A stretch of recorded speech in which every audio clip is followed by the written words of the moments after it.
Welcome to a brand new vlog, and today we are talking about how important actually the government will be for Virgin Galactic. It seems like the space race is giving the government so many new opportunities, and I felt like it was really important during the All-In podcast by Sharmaf Palihapitiya, which I will show you in a second.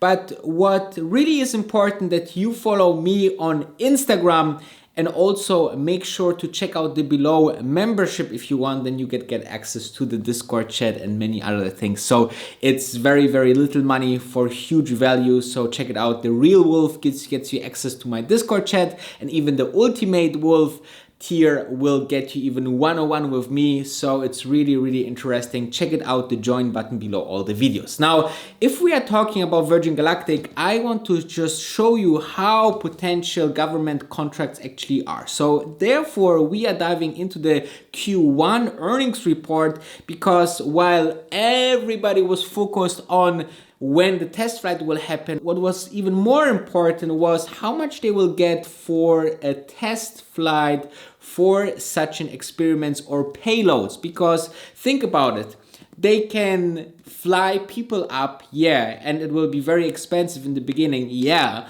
but what is also important is that, if they say, okay, we need to make some maintenance on our aircraft to make it safe for fly passengers, let's fly meanwhile people into space. And on the other side also, let's fly payloads into space. And maybe even have specific vehicles that are, let's say, less tested and can fly payloads much more quicker and more often than they would people, with much more security and clearance and so on. So think about that.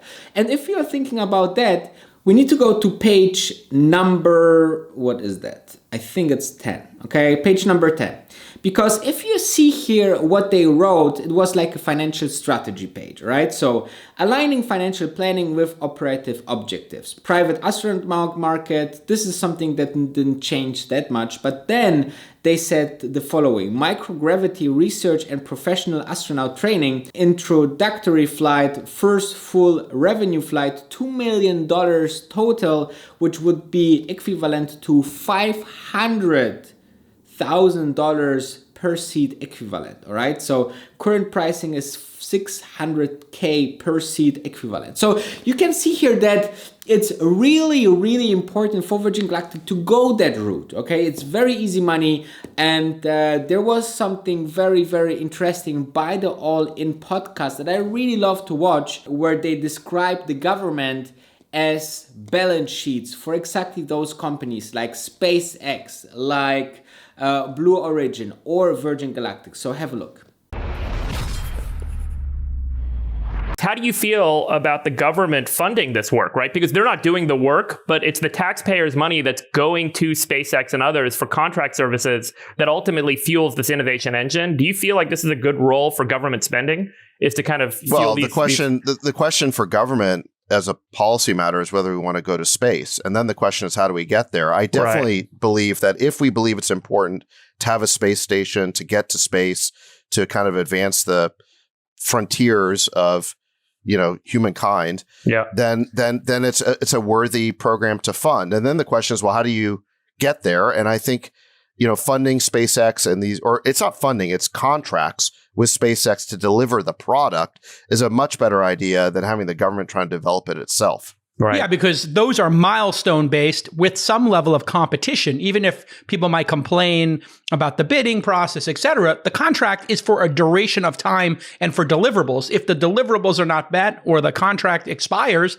then we start the whole process over again. And this, correct me if I'm wrong, is a must-do for us, because we cannot let the communists and authoritarians own space. We have no choice, being the democratic West, of owning space and getting there before them and dominating space. Nobody can own space, but I think the United States is an incredible balance sheet. Nobody can own space? I mean, are you kidding me? What if somebody gets up there who decides to put nuclear missiles up there and decides anybody else who puts satellites up there, we're going to just nuke them and laser them? You're not going to own it. You don't even need a nuke, quite frankly. You could drop a tungsten rod from space, okay? Just like a giant steel rod.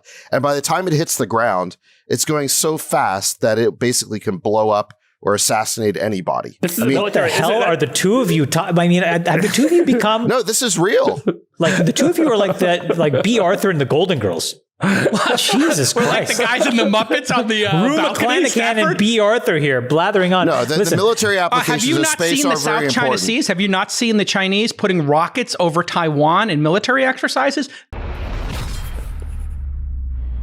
So to just jump on this point, I think after I also read the recent book, which was this one about SpaceX in the early days, I felt like the NASA and the governments are playing a huge role for the space industry.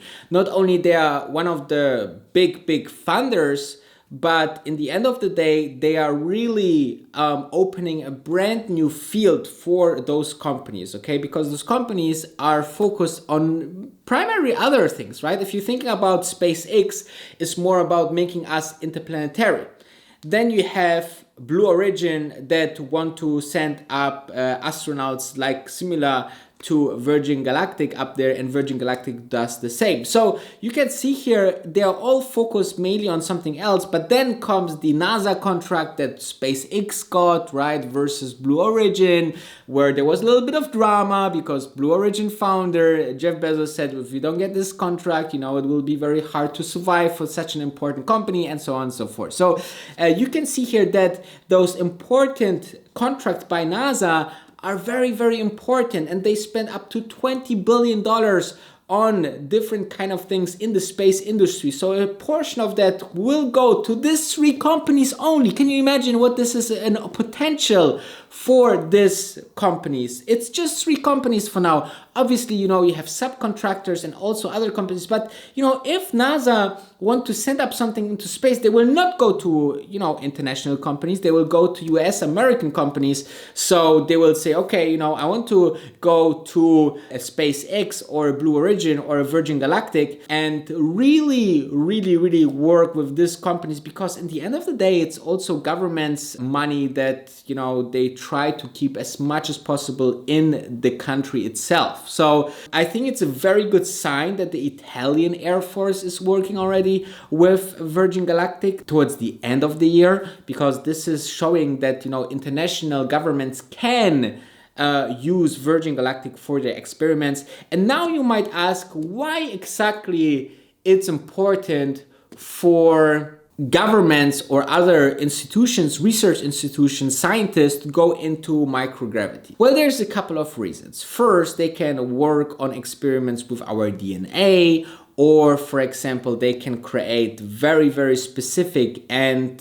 great internet cables. So internet cables, or very high-speed internet cables, can be produced with a very huge accuracy on a microgravity experience. So if you're having this kind of, microgravities, you can actually compare it to have totally groundbreaking conditions to create the next level technology and have results that are not possible here on Earth. So that's why it's very important for our future that those experiments can happen. And it's even more important that we are invested in one of those companies. And it's even more important that those money that is coming from this research can maybe be even more than from the tourism sectors, and to have a company that diversified in applications with one single product is exactly what we want.